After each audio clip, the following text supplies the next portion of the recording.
Hi everyone, my name is Junon Macéus. I have a health science background and I'm the author of the book Truth and Empathy, How to Find Your Soulmate. And I'll put a link to my book below. This video is about whether or not you are truly unique. I hear of people either online or in real life express the concern that they don't feel that they fit in, that they're different, unique. And I have to sort of explore this idea because yes, each person cannot be replicated. Even identical twins raised together are not identical. So, in other words, if we look at the whole history of mankind, you can never replicate a person because they have a particular set of biological parents, they were born at a particular time, they have some strengths and weaknesses in terms of physical appearance. No one is exactly the same as somebody else. But also is that if we look at the population, worldwide, is that we can group people based on their spiritual evolution, or more specifically, their brain type.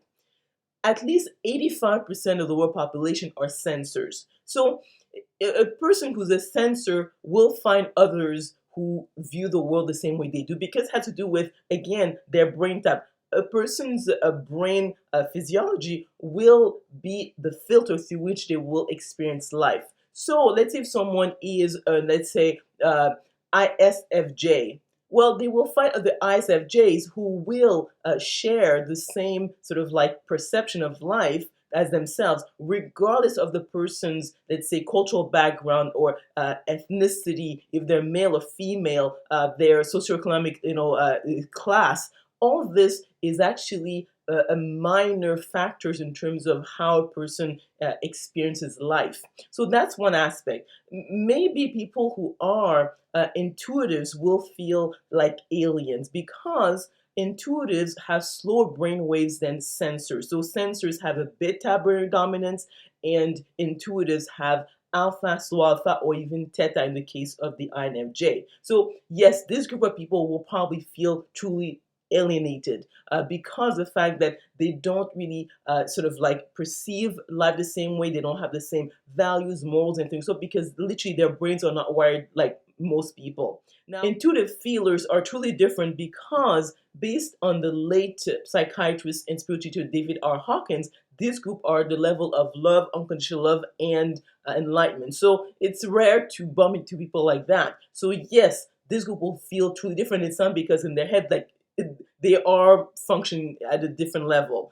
And the other challenge with a person who's an intuitive feeler is that their subtle core energy is so different from others. If they spend time with sensors, they may get sick.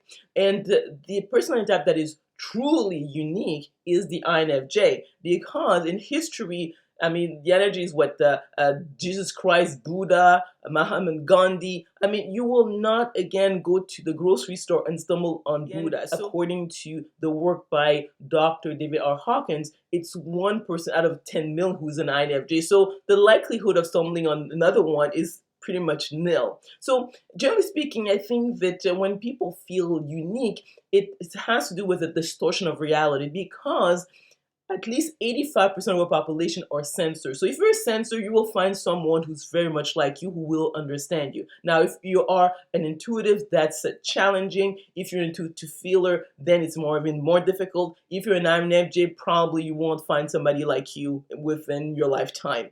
So let me know what you think about the content of this video by commenting below. If you like this video, if you learned something, please click on like button. Also remember to click on the notification bell to be notified of other videos I'm going to be making. Subscribe to my channel and we will talk soon.